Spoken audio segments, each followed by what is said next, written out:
Cruise's reaction when an interviewer posed intrusive questions about his then recent divorce from actress Nicole Kidman. Was Nicole the love of your life? What do you mean, Peter? You were married for 10 years? Listen, we raised children. After failing to read the room, the interviewer continued with yet another prying question, prompting Cruise to decisively shut him down. And do you have a relationship where you talk, it's a parenting relationship, and talk professionally about each other's work? Listen, here's the thing, Peter. Yeah. You're stepping over a line now. You're stepping over a line. You know you are. I suppose they're questions, though, that people want to know. Peter, you want to know. Take responsibility for what you want to know. Don't say what other people. This is a conversation that I'm having with you right now. You're right. Okay, so I'm just telling you right now, okay? Just put your manners back in. Nevertheless, few celebrities have endured greater public humiliation than actress Lindsay Lohan, who was openly mocked about her personal and legal troubles during this widely criticized interview with David Letterman. Aren't you supposed to be in rehab now? And how long will you be in rehab? 3 months. How many times have you been in rehab? Several. And how will this time be different? What are they rehabbing, first of all? What is on their list? What are they going to work on when you walk through the door? We didn't discuss this in the pre-interview. No. The actress appeared on the show to promote her upcoming movie, but found herself desperately trying to steer the interview back on track as Letterman persistently made cruel jokes at her expense. You have to be in rehab May 2nd. Are you going to be there? You'll be there, right? Who's taking you to rehab? You don't want to talk about that either, right? Oh, God. When you go to the rehab, what do they do? We're here for a movie. We have to what? Let's stay on the positive. Oh, aside from that side of the positive. Yeah.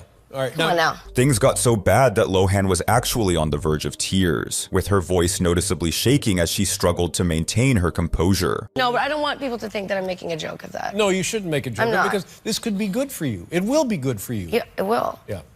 Have you been to this place? No, it's not like a joking matter. No. But the bullying doesn't stop there, as actor Jonah Hill has faced numerous jokes about his weight in various interviews over the years. Jonah, do you think it's important to be unattractive to be funny?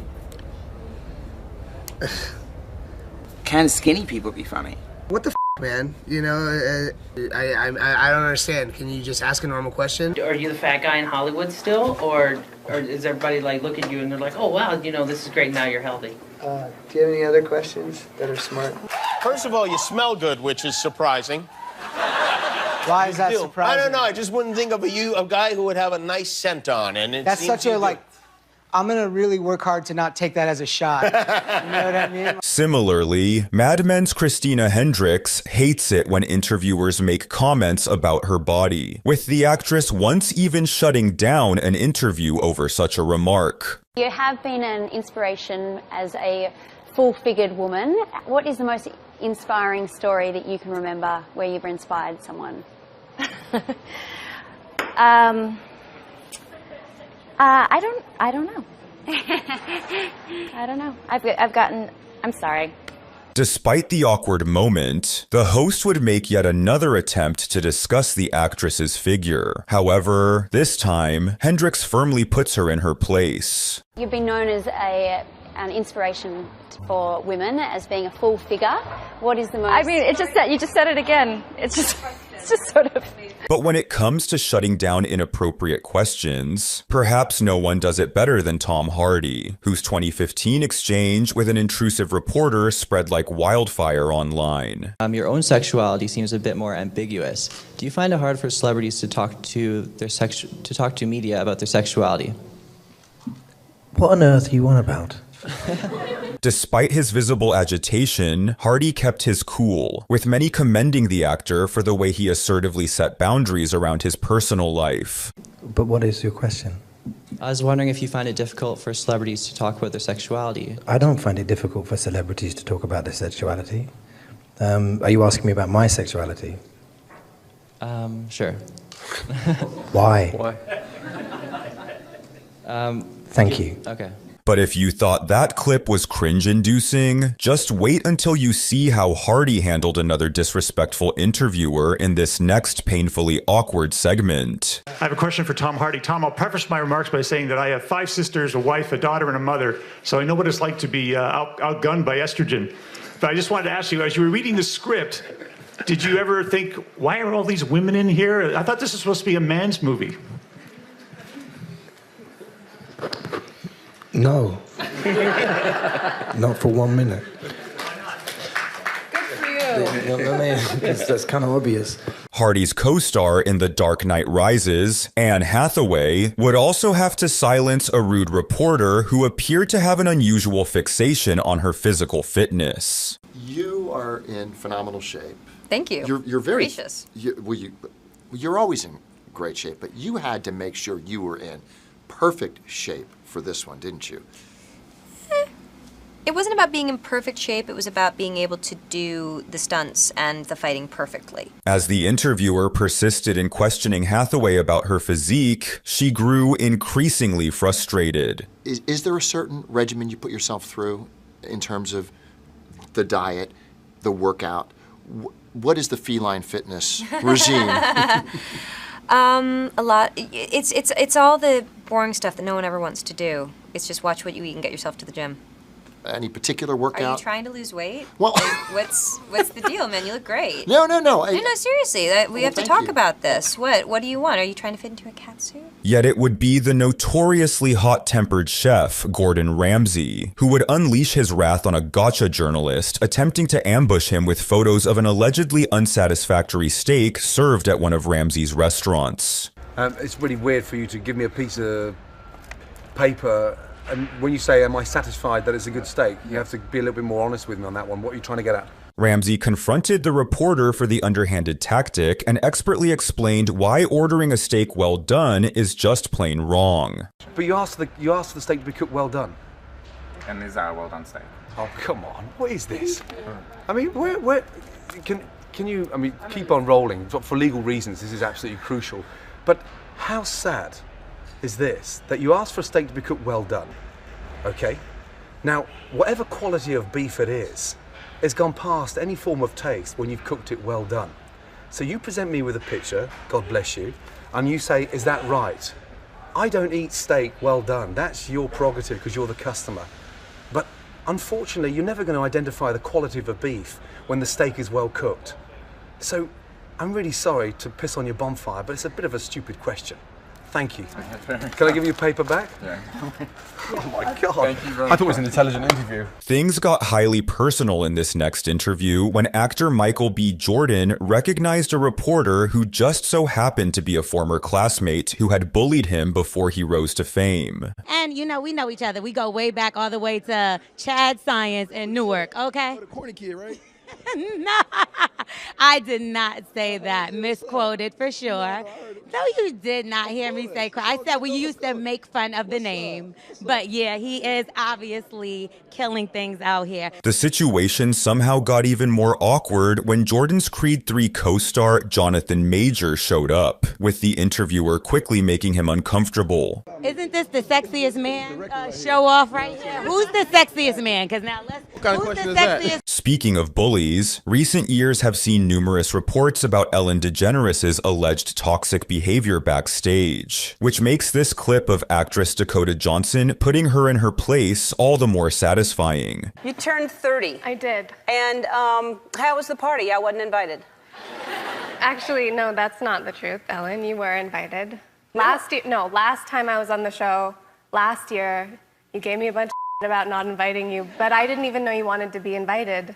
Well, who doesn't want to be invited to a party? Well, I didn't even know you liked me. Of course I like you. You knew I liked you.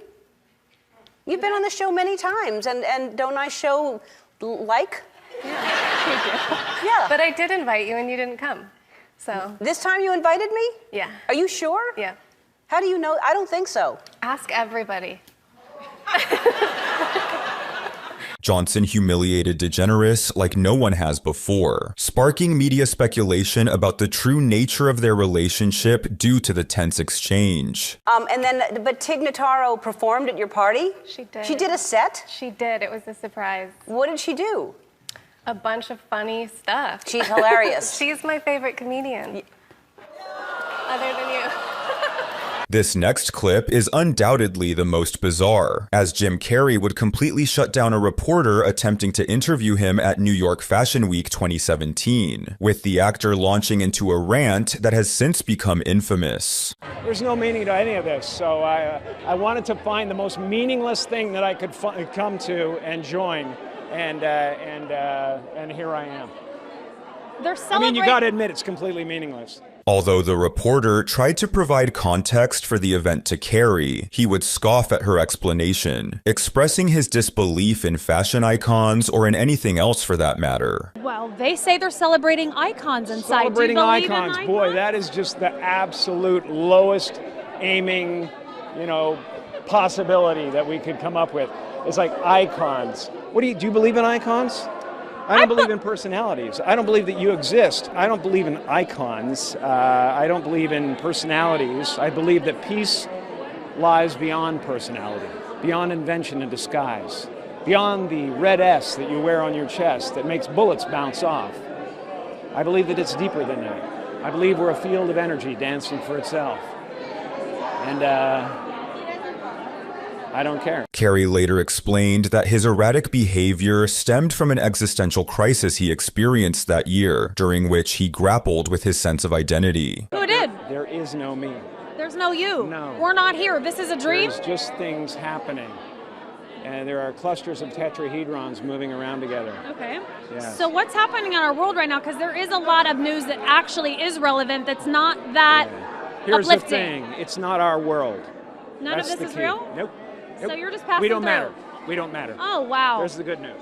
Okay. In this next painful clip, you'll see a reporter attempting to flirt with actress Megan Fox, only for her to uncomfortably shut it down. I don't know if there's I don't know if there's a man alive who's not in love with you in some way. You're so silly. You know what am I really? You're a silly No, man. I'm not silly at all. You're a silly man in a checkered shirt. I am not. Wow. This interview has not aged well, as Fox has since openly addressed her experiences with objectification in Hollywood. You know, I think you're flirting with me. I'm kidding. Oh, dude. And speaking of interviews that aged poorly, back in 2009, host Matt Lauer faced significant backlash for inappropriate comments he made towards Sandra Bullock regarding a scene in her film, The Proposal, in which she appeared nude. The major thing that's changed since you were here last? Yes. I have now seen you naked.